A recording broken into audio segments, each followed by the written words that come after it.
جو Indian military involve ہوتی ہے ہیومن رائٹس میں تو ہمارے خلاف زیادہ شور پڑا. یہ بالکل یہ بات حقیقت کے خلاف ہے. اگر آپ 90s سے لے کے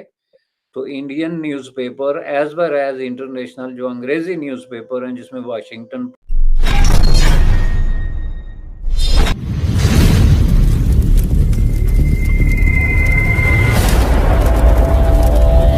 آپ جنرل باجوہ کی سپیچ کو، یہ بنگلہ دیش کا ریفرنس، ہیومن رائٹس کے ریفرنس کو آپ کیسے دیکھتے ہیں، اور ان کے اے پولیٹیکل ہونے کو آپ کیسے دیکھتے ہیں؟ کیا فوج اے پولیٹیکل ہو پائے گی سر؟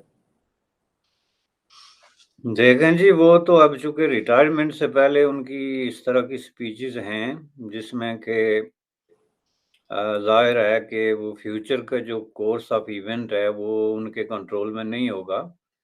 ممکن ہے کہ وہ اوور آل جو اس وقت ایک ٹرینڈ فوج میں ڈسکس ہو رہا ہے یا چل رہا ہے اس کی بات کر رہے ہوں تو اس کی حد تک درست ہے. لیکن یہ ہے کہ اگلے آنے والے وقت میں فوج کا جو ہے وہ اے پولیٹیکل ہے یا پولیٹیکل ہے، یہ ڈیپینڈ کرے گا کہ اس کو رن کون کر رہا ہے، اور جو رن کر رہا ہے اس کے کیا مزاج ہیں اور اس کی کیا اپروچ ہے اس طرح کے ایشوز پہ. دوسری بات یہ ہے کہ اس بات پہ تو ان کو اپریشیٹ کرنا چاہیے کہ انہوں نے ریئلائز کیا کہ as a matter of principle فوج کو پالیٹکس میں مداخلت نہیں کرنی چاہیے، اور ساتھ میں یہ ریئلائز بھی کیا کہ اس طرح کی غلطیاں جو ہیں وہ ماضی میں ہوئی ہیں. لیکن اس کو آپ اس طریقے سے دیکھیں گے یہ کوئی فرسٹ ٹائم نہیں ہے. ہر وقت جب کبھی بھی فوج نے اوپنلی یا سیکریٹلی جو ہے وہ پاکستان کی پالیٹکس میں مداخلت کی ہے تو اس کے فوراً بعد جو ہے کسی نیکسٹ آنے والے شخص نے یا جانے والے شخص نے نہ صرف اس غلطی کو تسلیم کیا بلکہ اس پہ معذرت کی. جو بڑے بڑے بلنڈر کیے ہیں فوج نے، جو 3 بڑے بلنڈر تھے، جو ایوب خان کے ماشاء اللہ سے لے کر جنرل ضیاء اور جو ہے وہ جنرل مشرف تک کا، اور میں ان کو بڑے بلنڈر اس لیے کہتا ہوں کہ یہ 3 ایسے واقعات تھے جس میں کانسٹیٹیوشن آف پاکستان کو اوپنلی اٹیک کر کے وائلیٹ کر کے تو کارنر کیا گیا. تو اس سے بڑا جرم کوئی بھی پولیٹیکل دنیا میں اور کوئی ہوتا نہیں جو کیا. تو اس کے بعد بھی خود انہوں نے اگر ریئلائز نہ کیا ہو تو ان کے بعد آنے والوں نے اس بات کو بہرحال تسلیم کیا کسی نہ کسی شکل میں کہ یہ بہت بڑی غلطی تھی اور اس طرح کی غلطی نہیں ہونی چاہیے. تو اگر آپ اس بات کو تسلیم کر سکتے ہیں تو یہ کہہ دینا جو کچھ انہوں نے کہا یہ تو اس کے مقابلے میں بہت ہی مائلڈ قسم کا ایک جو ہے سٹیٹمنٹ ہے. میں اس کو اس نظر سے دیکھتا ہوں. رہا سوال بنگلہ دیش کا تو ظاہر ہے بنگلہ دیش پہ اس بات پہ کسی کو کوئی اختلاف نہیں ہے کہ اس کی ایک ریزن پولیٹیکل تھی، لیکن اس وقت پالیٹکس کو ہینڈل کون کر رہا تھا؟ جو صورتحال جو ہے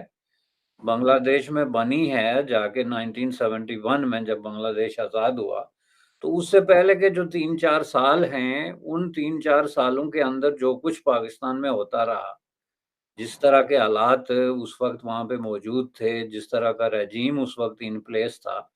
اس ساری کی موجودگی میں یہ کہنا کہ یہ کوئی سیاسی غلطی تھی تو میں سمجھتا ہوں کہ یہ حقائق سے جو ہے وہ منہ چرانے کے مترادف ہے. چونکہ اس وقت جو ہے وہ مکمل control up to the election جو ہے وہ ظاہر ہے کہ ملیٹری رجیم کے ہاتھ میں تھا. اس میں سیویلین کا کوئی رول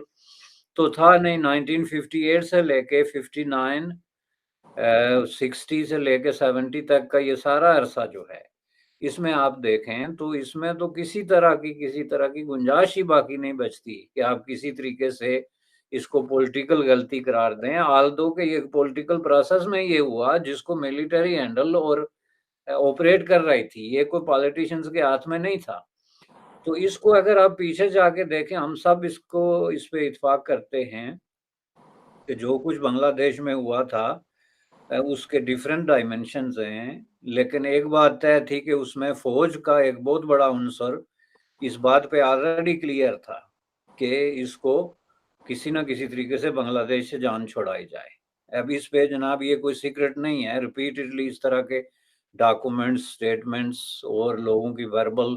گواہی جو ہے وہ آپ کے سامنے آئی ہے، جس میں ایوب خان نے مختلف لوگوں کو کہا یا کسی اور نے بھی جو اس وقت معاملات چلا رہے تھے کہ کسی طریقے سے اگر ایسے کوئی راستہ نکلتا ہے کہ بنگالیوں سے جان چھوٹ جائے تو یہ بہتر ہے. تو اس کو ایک اس وقت ایک جذباتی انداز میں ایک ٹریجڈی بنا کے پیش کیا گیا۔ آپ ایک ایسے عمل کو ٹریجڈی بنا کے پیش نہیں کر سکتے جس میں آپ پہلے سے 100% کلیئر ہوں کہ ہمارے مسائل کا سب سے بڑا سلوشن یہی ہے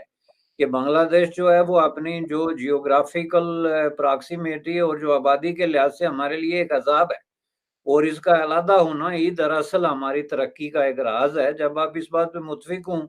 تو بنگلہ دیش کو ایک ٹریجک ٹرن دے کے اگر آپ الگ کرتے ہیں تو اس کی پھر ذمہ داری جو ہے وہ آپ نہیں لگا سکتے۔ دوسری میں چیز آپ کو بتا دوں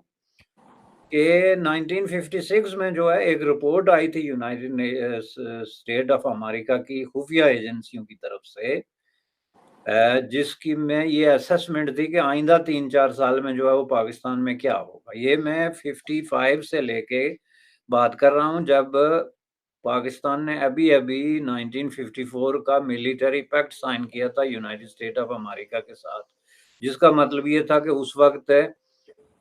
جو ہے وہ ون آف دا بیسٹ الائی جس کو آپ کہتے ہیں وہ پاکستان کنسیڈر ہوتا تھا، ٹاپ الائز میں سے ایک جو ہے، چونکہ اس نے ایک واحد ملک تھا جو ان کے اپنے ڈومین سے باہر جس نے اس طرح کا ایک ملیٹری الائنس سائن کیا تھا۔ تو اس میں آپ یہ سمجھ لیں کہ پاکستان یو ایس ریلیشن شپ اپنے ٹاپ پہ تھی۔ اس میں جو رپورٹ آئی اس میں کون لوگ شامل تھے؟ سی آئی اے تو خیر اس میں پرنسپل ایجنسی تھی جس نے اس رپورٹ کو کلیکٹ کیا، لیکن اس میں فوج جو ہے ان کی جو بحری سارے جو ایئر فورس سب کا اس میں انپٹ تھا، اور وہ باقاعدہ آپ دیکھیں تو ان کے ڈی کلاسیفائی ڈاکومنٹ میں ہے کہ ان سب نے اس میں شمولیت کی۔ تو اس میں انہوں نے کلیئر یہ کہا تھا کہ آئندہ 3-4 سالوں میں پاکستان میں یہ جو کانفلکٹ چل رہا ہے ایسٹ ورسز ویسٹ، یہ انٹینسیفائی ہو جائے گا، اور اس کے نتیجے میں ان کے درمیان ایک بہت بڑا جو ہے وہ ایک رفٹ آئے گی، جس کے نتیجے میں بنگلہ دیش جو ہے وہ الگ ہو سکتا ہے۔ تو ظاہر ہے کہ وہ رپورٹ جو ہے وہ اس وقت ایوب خان کے ساتھ شیئر کی گئی، اور اس وقت چونکہ پاکستان اور امریکہ جو ہے وہ انٹیلیجنس رپورٹ شیئر کرتے تھے، اس لیے کہ اس وقت ان کے درمیان جو الائنس تھا وہ اسی بنیاد پہ تھا، انٹیلیجنس شیئرنگ کا، ملٹری ایڈ کا، فائنینشیل ایڈ کا، ہر چیز کا۔ تو اس حساب سے اگر یہ دیکھیں تو یہ کوئی اچانک کوئی حادثہ نہیں ہو گیا تھا بنگلہ دیش کا کہ جس کی وجہ سے ہم پالیٹیشنز کو ایک طریقے سے جو ہے وہ ذمہ دار قرار دے کے تو ڈسمس کر دیں اور اپنے جو ہے وہ ذمہ داری سے وہ کریں۔ تو اس لیے میں سمجھتا ہوں کہ اس بات پہ جو ہے انہوں نے جو کیا۔ تیسرا جو انہوں نے کہا جی کہ جو انڈین ملیٹری انوالو ہوتی ہے ہیومن رائٹس میں تو ہمارے خلاف زیادہ شور پڑا، یہ بالکل یہ بات حقیقت کے خلاف ہے۔ اگر آپ 90s سے لے کے تو Indian newspaper as well as international جو انگریزی نیوز پیپر ہیں جس میں واشنگٹن پوسٹ اور جو ہے نیو یارک ٹائمز سے لے کے ٹائمز آف انڈیا اور ہندوستان ٹائمز، یہ 4 اخبار میں آپ کو پورے دعوے سے کہتا ہوں کہ 89 سے لے کے تو 90 کی پوری دہائی کے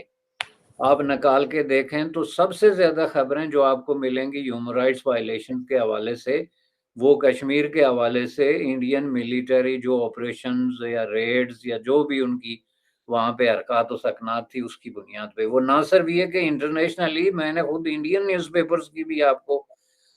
بات بتائی ہے جس میں ہندوستان ٹائمز اور ٹائمز آف انڈیا کے علاوہ آپ کشمیر ٹائمز ایک بہت بڑا پیپر ہوتا تھا، اب تھوڑا کم ہو گیا،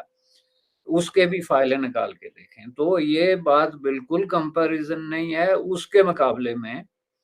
پاکستان ملیٹری کی حوالے سے جو اس کی ہیومن رائٹس وائلیشن میں انوالومنٹ ہے، جس کو خود پاکستان کے جوڈیشری نے، پاکستان ہیومن رائٹس کمیشن نے، پاکستان کے میڈیا نے اور خود ملیٹری باسز نے بھی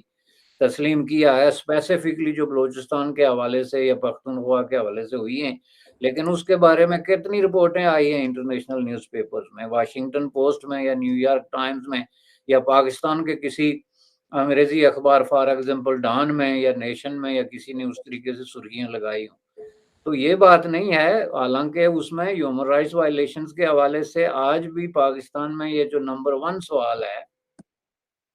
جس میں کہ ڈس اپیئرنس کا سوال، اور ہیومن رائٹس کی ڈومین میں سب سے سیریس کیس جو ہے وہ ڈس اپیئرنس کا کیس کنسیڈر کیا جاتا ہے، اس حوالے سے سب سے ٹاپ پہ ہے۔